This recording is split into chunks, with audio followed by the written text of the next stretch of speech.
Assalamualaikum warahmatullahi wabarakatuh. Perkenalkan, nama saya Muhammad Fauzi Riyasa. Saya dari mahasiswa perbankan syariah Universitas Muhammadiyah Profesor Dr. Hamka. Di sini saya akan menjelaskan sedikit tentang manajemen likuidasi untuk tugas dari mata kuliah manajemen aset dan liabilitas bank syariah. Sebelumnya saya ingin berterima kasih kepada dosen saya, yaitu Bapak Ade Zamal selaku dosen dari mata kuliah manajemen aset dan liabilitas bank syariah. Masuk saja ke dalam materinya, yaitu manajemen likuiditas itu merupakan bagian dari kerangka manajemen risiko industri keuangan yang lebih besar yang berhubungan dengan seluruh lembaga keuangan, baik itu konvensional maupun syariah, baik itu lembaga keuangan bank maupun non bank. Lalu kegagalan dalam manajemen risiko itu memiliki konsekuensi yang mengerikan, termasuk kolapsnya suatu bank, dan pada gilirannya itu menyebabkan ketidakstabilan sistem keuangan ketidakstabilan sistem keuangannya.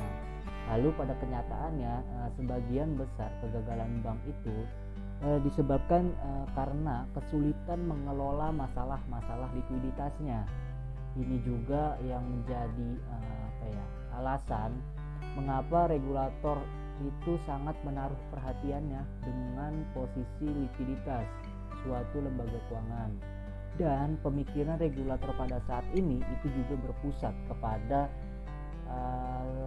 seputar penguatan kerangka kerja likuiditas. Nah, likuiditas ini merupakan suatu hal yang menurut saya itu sangat penting bagi bank. Kenapa? Karena untuk dikelola yang akan berdampak kepada profitabilitas bank tersebut dan juga serta keberlanjutannya dan kelangsungan usaha suatu bank tersebut. Begitu pentingnya likuiditas ini sehingga ditetapkan sebagai likuiditas ini salah satu resiko yang harus dikelola dengan baik oleh bank. Pengertian likuiditas dalam dunia perbankan itu lebih kompleks dibandingkan dengan dunia bisnis secara umum ya. Dari sudut aktiva itu likuiditas adalah kemampuan untuk mengubah seluruh aset menjadi kas atau tunai, sedangkan dari sudut pasifa itu likuiditas adalah kemampuan bank memenuhi kebutuhan dana melalui peningkatan portofolio liabilitas. Nah, resiko likuiditas itu muncul sebagai salah satu resiko yang paling penting, di mana bank perlu menanganinya untuk menghindari kerugian jika tidak dikelola dengan baik. Nah, likuiditas itu dapat dibagi ke dalam dua jenis, yaitu ada likuiditas aset, yakni ketidakmampuan untuk menjual aset pada harga pasar saat itu, dan ada instabilitas likuiditas yang mengacu kepada ketidakmampuan untuk menilai kecukupan dana untuk memenuhi kewajiban bayar secara tepat waktu.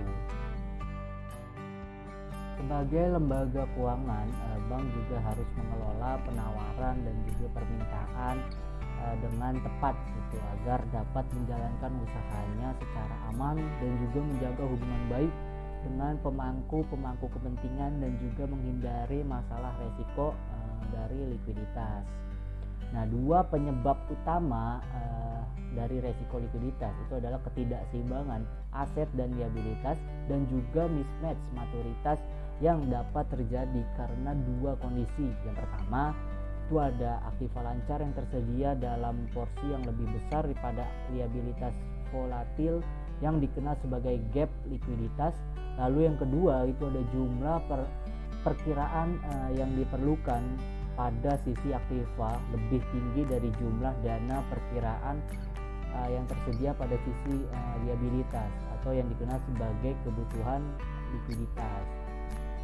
Pengelolaan resiko likuiditas itu merupakan salah satu tantangan paling penting baik bagi bank Islam itu karena dilarangnya instrumen-instrumen berbasis riba. Di sisi lain instrumen di pasar uang antar bank syariah itu masih kurang. Contohnya itu Malaysia itu menjadi pelopor dalam inisiatif penerbitan instrumen keuangan syariah untuk memenuhi kebutuhan likuiditas dan juga investasi lembaga perbankan Islam dengan pembentukan Islamic Interbank Money Market. Nah, itu tuh instrumen keuangan yang dapat diterapkan untuk memenuhi kebutuhan likuiditas seperti itu menjual instrumen jangka pendeknya untuk kebutuhan likuiditas jangka pendek, lalu ada menjual instrumen jangka panjang untuk kebutuhan likuiditas jangka pendeknya, dan juga dapat meminjam dana jangka pendeknya. Mungkin cukup sekian yang bisa saya sampaikan. Apabila ada kesalahan ataupun kekeliruan, saya mohon maaf yang sebesar-besarnya, karena itu murni datang dari saya. Cukup sekian. Wassalamualaikum warahmatullahi wabarakatuh.